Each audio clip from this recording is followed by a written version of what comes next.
من سلحیه. من یکی از دانشگاه‌های کیپر میباشم و در عین زمان در تحصیل تابستانه به تاجیکستان آمدم.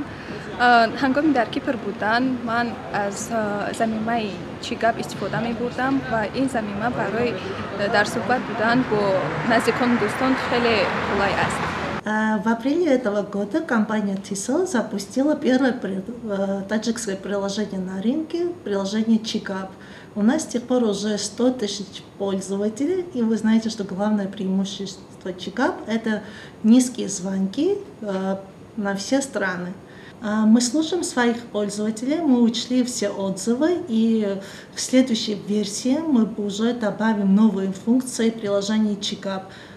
Приложение Чигап удобно для всех пользователей, которые уезжают в страны. Это могут быть мигранты, ромеры или студенты, которые учатся в разных странах. Чигап какие строды мы берем? Чигап и шридагасте? Я говорю, строда будет. Манам я говорю. Чигап, все нафас. Yani beşteri mardum istifaده میبرن وایبر و بعد از اون میرود واتساپ با باز چیگاب و NGN که گفتیم دیگر مسیجرو هستن.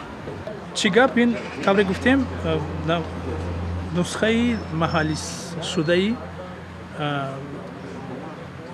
وایبر میباشه.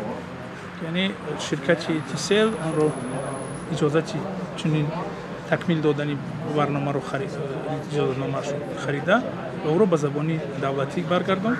امروز مشتریانی پیش از آن مشتریان شرکت تیسل از او خدمت میتوانند استفاده برند.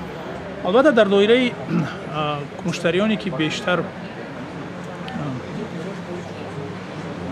زبانی دولتی، زبانی تاجیکی، زبانی کوری آنها است معمول می شود.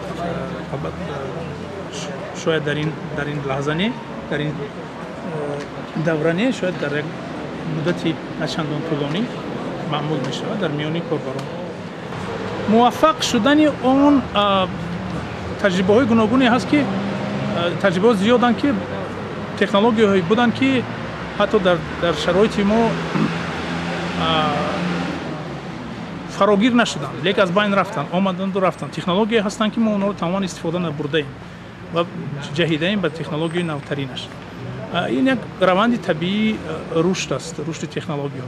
موفق شدن آنها از بسیار عامل های عبارتند. مهمشون که چنین تشبس ها، چنین تلاش ها وجود دارند. نوابسته از نتیجه اون که موفق میشن یا نه. مهم همین است.